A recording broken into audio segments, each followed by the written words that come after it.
Hello, greetings from Australia. My name is Larry Crump. It was very kind of Emmanuel to invite me to participate in our seminar on negotiations of the past, lessons for today.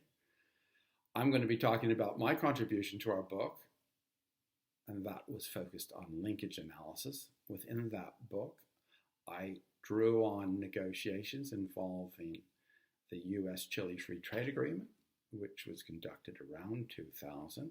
I'll be using examples from that case, but I'll be drawing on some other examples as well to illustrate some fundamental concepts around linkage analysis. Let me identify an important similarity between history and linkage analysis, as each are focused on a temporal framework. But in addition, in linkage analysis, we're not just focused on the past, but we're also focused on the perceived future. Let me quote from myself by reading from page 92 of our shared book, and I cite, "Might I gain greater understanding of your circumstances if I know something about how your past has shaped what you seek today? Might I also be in a better position to understand your needs and interests, your opportunities and constraints, if I gain some insight into how your perception of the future is shaping what you seek today?"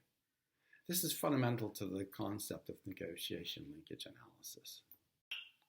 A second important difference between history and negotiation linkage analysis involves the contemporary environment.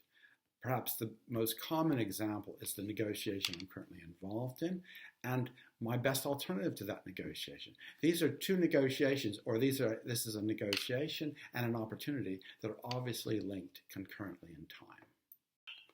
I don't know about your life, but my life is not a series of isolated events. I have negotiations that occur in the present, and those negotiations can be influenced by events that occurred in the past, sometimes with strategic content. I have negotiations that are occurring presently that may be influenced by events or other negotiations that are also occurring presently in time. And then I have events that are occurring in the present, but I have some perception of the future. And that perception of my future may have some strategic content that can influence my negotiation in the present. Let me give you some examples of each of these three. Let me give you an example of a historic linkage, which is often conceptualized as a precedent. The North American Free Trade Agreement negotiations, which began in the 1980s and continued into the 1990s, laid the foundation for the Four Amigo talks, which included Canada, the United States, Mexico, and Chile. Now, there were 4 rounds before they were disbanded, but those 4 rounds created a precedent which justified the U.S. initiating negotiations with Chile in the year 2000, which would have never occurred if the Four Amigo talks had occurred first. Now, that is a very simple example of a very complicated concept. And if you want to know more about precedents, I'd recommend that you look at my 2016 article and my 2017 article, which was published in the Negotiation Journal on that very topic. Concurrent linkage is 2 negotiations going on at the same time that have some relevance to each other. Let me give you an example of a benchmarking strategy. So the Chilean government is negotiating with the US at the very same time they're negotiating with the European Union on free trade agreements.